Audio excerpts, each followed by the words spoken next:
Assalamualaikum warahmatullahi wabarakatuh. Perkenalkan nama saya Dede Melia dengan NIM 12380223327. Baiklah, di sini saya akan mempresentasikan hasil penyuluhan saya dengan judul Inovasi Budidaya Tanaman Anggur di Iklim Tropis. Baiklah, yang pertama saya akan menjelaskan tentang latar belakang budidaya tanaman anggur. Budidaya tanaman anggur umumnya berkembang di daerah subtropis, tetapi tingginya permintaan pasar mendorong perkembangan anggur di iklim tropis.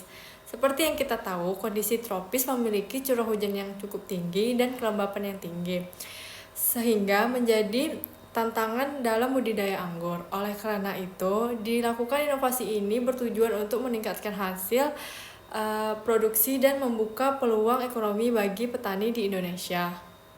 Selanjutnya, apa itu budidaya anggur di iklim tropis? Nah, budidaya anggur di iklim tropis adalah kegiatan menanam dan merawat tanaman anggur di daerah panas dan lembab seperti di Indonesia. Budidaya ini dilakukan dengan memilih varietas tahan panas serta perawatan yang tepat agar tanaman dapat tumbuh dan berkembang atau berbuah dengan baik.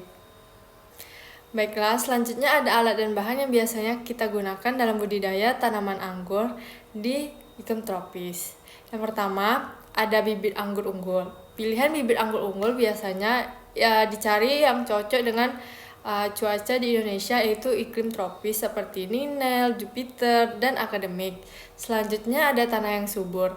Gunakan tanah subur dan gembur dan memiliki drainase yang cukup baik. Yang ketiga ada pupuk kandang dan kompos. Nah, pupuk kandang dan kompos ini gunanya sebagai sumber unsur hara untuk membantu pertumbuhan tanaman. Selanjutnya ada sekam padi. Sekam padi ini digunakan untuk mencampurkan dengan tanah untuk memperbaiki aerasi dan drainase media tanam. Selanjutnya ada air. Yang biasa kita tahu, air digunakan untuk penyiraman tanaman dengan rutin supaya tanamannya tumbuh dengan optimal. Selanjutnya ada pestisida nabati dan pupuk organik. Seperti yang kita tahu, pestisida nabati dan pupuk organik biasanya digunakan untuk mengendalikan hama dan penyakit secara alami dan ramah lingkungan. Selanjutnya ada alat yang digunakan. Yang pertama ada polybag atau pot tanam. Biasanya digunakan untuk menanam bibit anggur. Selanjutnya ada cangkul atau skop kecil, digunakan untuk mengolah tanah atau melubangi tanaman. Yang ketiga ada ajir atau tiang rambatan. Seperti yang kita tahu, tiang dan ajir ini biasanya kita gunakan untuk anggur agar tubuh merambat dengan baik. Yang keempat ada gunting pangkas atau gunting dahan, digunakan untuk memangkas cabang, tunas, atau daun yang tidak produktif. Yang kelima ada spray atau alat spray, digunakan untuk pestisida nabati dan pupuk organik cair. Selanjutnya ada selang atau gembor. Nah, biasanya kita gunakan untuk menyiram tanaman dengan rutin. Baiklah Bapak Ibu, selanjutnya ada langkah kerja budidaya tanaman anggur di iklim tropis. Seperti yang kita tahu, yang pertama kita menyiapkan bibit anggur. Nah, bibit anggur yang kita siapkan itu harus sehat, batang kuat, dan bebas penyakit. Selanjutnya kita persiapan media tanam. Campurkan tanah, pupuk kandang atau kompos, dan sekam padi dengan perbandingan 2:1 dan 1:1. Lalu, masukkan ke polybag atau lubang tanaman. Pastikan media memiliki drainase yang cukup baik. Yang ketiga ada penanaman bibit. Bibit yang sudah ditanam harus secara hati-hati, padatkan media dan siram secukupnya. Lalu diletakkan di tempat yang terkena sinar matahari penuh. Selanjutnya ada perawatan tanaman. Yang pertama ada penyiraman. Lakukan penyiraman secara rutin, jaga kelembapan media tanam. Selanjutnya ada pemupukan. Berikan pupuk secara berkala, NPK dan organik. Yang ketiga ada pemangkasan. Pangkas cabang yang tidak produktif untuk merangsang tunas yang produktif. Yang keempat adalah pemasangan rambatan. Ikat dan arahkan batang pada ajir atau teralis agar tanaman tumbuh dengan baik dan teratur. Selanjutnya ada pengendalian hama dan penyakit. Hama tuh biasanya pada daun anggur itu terdiri dari kutu daun, ulat, trips, dan tungau. Terus ada pun penyakit yang pada daun anggur itu misalnya embun tepung, bercak daun, dan akar busuk. Nah, pengendalian yang harus dilakukan itu yaitu menggunakan pestisida nabati, ekstrak mimbang, bawang putih, serai, atau dan sebagainya, atau pengendalian hayati. Terus cara cegahnya itu jaga kebersihan kebun, siklusnya udara yang baik, dan hindari genangan air. Setelah melewati perawatan tanaman, pengendalian hama dan penyakit, kita memasuki panen buah anggur. Nah, buah anggur ini siap dipanen setelah matang sempurna seperti warna merata, rasanya manis, dan panen harus dengan hati-hati menggunakan gunting dahan atau gunting pangkas. Lalu anggur tuh bisa disimpan di tempat yang sejuk dan bersih. Berikut video cara inovasi budidaya tanaman anggur di iklim tropis yang berada di Yogyakarta. Nama saya Danang Priatmoko. Saya di sini owner Jogja Anggur Grape Farm yang berlokasi di Bantul, Yogyakarta, di mana saya mengembangkan pembudidayaan anggur impor khususnya yang dikirim dari luar negeri masuk ke Indonesia, kemudian untuk dibudidayakan di iklim tropis seperti di Indonesia. Awal mula menanam anggur karena tertarik dari sosial media anggur kenapa bisa berbuah di iklim tropis. Kemudian saya menanam satu buah jenis anggur dan kebetulan anggur itu ternyata di rumah saya itu berbuah sangat lebat sekali. Kemudian saya memberanikan diri berinovasi untuk membuat kebun anggur skala produksi yang lebih besar. Ketika kita mengembangkan anggur, kita pembuatan bibit, terus kita kembangkan, banyak sekali gagal, jadi sering mati, sering nggak tumbuh. Terus ketika anggur ditanam tidak berbuah, dan itu dari pengalaman itu kita tahu, jadi dari perjalanan waktu sehingga kita bisa memilih varian anggur apa yang cocok di iklim tropis kita. Jadi kita pilih varian yang genjah, ibaratnya kalau bahasanya pertanian genjah, itu varian yang mudah berbuah dan gampang dalam perawatan. Jadi saya ambil bibit anggur dari luar negeri, saya kembangkan di sini, banyak sekali variannya dari Jepang, Ukraina, dari Amerika, Australia juga kita kembangkan di sini sehingga jenisnya sangat bervariasi sekali. Dengan motivasi dan semangat yang tinggi, kebun itu setelah kita benar-benar kembangkan ternyata mendapat antusias yang luar biasa dari teman-teman yang terutama hobi dalam menanam anggur, yang awalnya dulu menganggap anggur itu buah yang awam dan nggak bisa berbuah di Indonesia. Ternyata persepsi itu keliru dan sangat berbuah bagus di iklim tropis seperti di Indonesia. Untuk yang dikembangkan di Jogja Anggur ini lebih dari 70 varietas, mungkin bisa sampai 100 varietas di sini. Dulu awalnya kita tanam, memang ada jenis yang tidak bisa berbuah, ibaratnya yang susah karena butuh perlakuan khusus dari negara asalnya. Tapi dari situ, dari pengalaman perjalanan waktu, ketika kita tanam, kita bisa seleksi, kita tahu anggur apa yang cocok di iklim tropis kita. Jadi banyak sekali varian di sini yang terutama cocok di iklim tropis, apalagi harga anggur jualnya juga masih sangat tinggi, apalagi yang anggur-anggur jenis eksklusif juga kita kembangkan di sini. Makanya kita kembangkan bisa maksimal di sini. Sebetulnya anggur tuh gampang sekali berbuah, intinya harus subur. Jadi untuk pupuk itu bisa memakai pupuk yang sederhana, misalnya pupuk kotoran hewan, pupuk limbah dapur seperti air cucian beras, air leri, terus limbah dapur seperti sayur-sayuran yang dikomposer itu bisa. Jadi anggur ketika subur, daunnya hijau seperti ini, itu ketika dipangkas nanti akan pasti berbuah. Jadi anggur itu melakukan pembuahan ketika dipangkas. Jadi ketika nanti ranting-ranting anggur ini seperti ini dipangkas, dia akan keluar tunas baru dan membawa bunga. Jadi nggak harus membutuhkan teknik khusus untuk berbudidaya anggur. Kalau kendalanya yang paling rentan itu cuma jamur. Kalau hamanya jarang, yang paling rentan itu cuma jamur.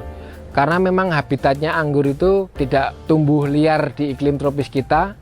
Jadi ketika kita terjadi hujan basah yang terus-menerus, untuk mengatasinya kita rutin semprot anti jamur, itu saja. Jadi kendalanya jamur, atau kalau mau lebih mudah dalam perawatan, memakai greenhouse.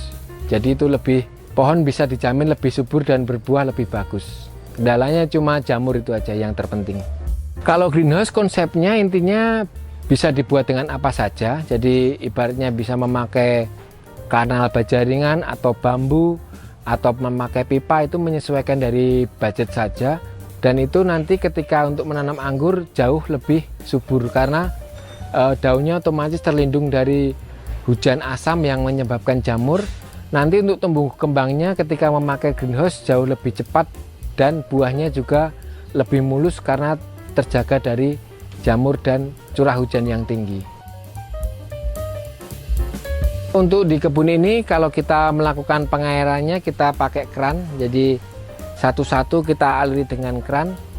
Jadi kita tinggal menghidupkan pompa air saja, otomatis dari puluhan pohon di sini secara massal langsung tersiram. Jadi kita nggak perlu pakai siram satu-satu, itu akan menguras energi, tapi kita memakai metode semi otomatis, yaitu dengan pengairan melakukan keran dan pompa air. Jadi tinggal buka aja. Untuk penyiramannya anggur juga nggak terlalu manja, kita siramnya sekitar 2 hari sampai 3 hari sekali. Jadi tidak tiap hari kita siram. Anggur lumayan tahan kering, jadi kita nggak terlalu manja untuk penyiraman. Untuk anggur ketika dari proses untuk tanam dari sampai berbuah itu membutuhkan waktu sekitar 5 sampai 8 bulan. Jadi dari mulai bibit ketinggian sekitar 50 atau 60 cm kita tanam, nanti 5 bulan kemudian anggur sudah bisa mulai dibuahkan atau melakukan proses pruning. Nah, nanti ketika dalam 3 bulan itu terjadi proses pematangan. Jadi anggur itu dari nol tanam sampai panen membutuhkan waktu sekitar 8 bulan. Jadi cukup cepat. Jadi nggak perlu umur bertahun-tahun, anggur tetap bisa berbuah dengan bagus. Jadi anggur itu menangnya untuk yang bikin musim itu pemiliknya. Jadi bisa disetting berbuah kapan saja. Misalnya sekitar 3 bulan lagi ada liburan dan kita jadwalkan untuk panen, itu bisa kita jadwalkan untuk per hari ini kita lakukan proses pruning atau pemangkasan. Jadi 3 bulan ke depan anggur akan terjadi proses pembungaan, terus penyerbukan, pematangan, dan 3 bulan panen. Jadi kita bisa jadwalkan waktunya. Kalau pemasaran untuk dari segi buahnya, terus terang kita sangat kekurangan buah. Jadi banyak sekali tamu-tamu yang datang kehabisan buah, kita terus terang belum bisa melayani sepenuhnya. Jadi konsepnya wisata edukasi petik anggur itu masih sangat jarang di Indonesia.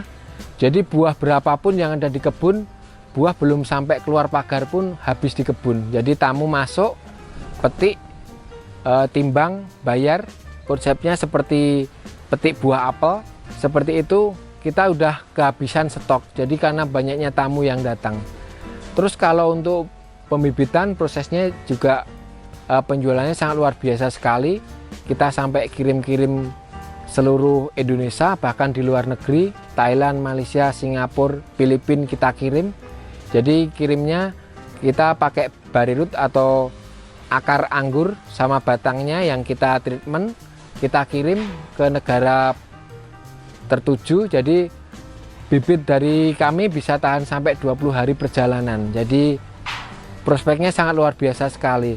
Jadi teman-teman yang ada di luar Jawa, yang di pelosok misalnya ada di Papua, Sabang sampai Merauke juga sangat terbantukan ketika membeli bibit dari kami karena bibitnya standarnya sangat bagus. Jadi kita memberi garansi pasti tumbuh karena bibitnya udah kuat. Terus dalam 1 kilo kita bisa mengirim 12 bibit karena kita memang desain supaya ringan karena nggak ada media tanamnya. Jadi ketika ada yang di pelosok misalnya ongkirnya terlalu mahal, sangat terbantukan sekali dengan proses seperti itu karena 1 kilo bisa muat banyak bibit. Jadi ketemunya nanti lebih murah. Untuk anggur ukuran rasanya bermacam-macam. Jadi biasanya anggur itu tingkat kemanisannya antara 17 sampai 28 brik. Setiap anggur jenis A, B, C, D itu punya karakteristik sendiri-sendiri. Jadi ada yang rasanya unik. Jadi ibaratnya kalau orang makan itu ada aroma muskat atau aroma nempel di tenggorokan. Itu banyak sekali varian-varian tersebut. Terutama yang anggur dari varian Jepang. Itu memang kalau dari negara Jepang itu varian yang tergolong masih premium ya. Kalau dijual di supermarket seperti San Muscat, Tamaki, Kyoho itu kalau dijual di supermarket memang harganya masih, kalau kualitas premium 1 kilonya bisa $100 lebih. Jadi varian-varian itu kita kembangkan di sini juga. Jadi rasanya juga unik. Ada yang ketika kita makan anggur seperti aroma leci, ada yang makan anggur aromanya seperti permen karet wangi, ada yang makan anggur seperti makan buah apel, itu juga ada. Jadi unik sekali untuk rasa anggur karena dengan banyaknya varian rasa di sini, varian jenis di sini, kita kembangin semua. Nanti kita dipilih mana yang selera paling cocok untuk kita kembangkan untuk dibudidayakan secara massal. Baik Bapak Ibu, dari video yang tadi kita tonton dan penjelasan dari saya, itu sama-sama cara inovasi budidaya tanaman anggur di iklim tropis.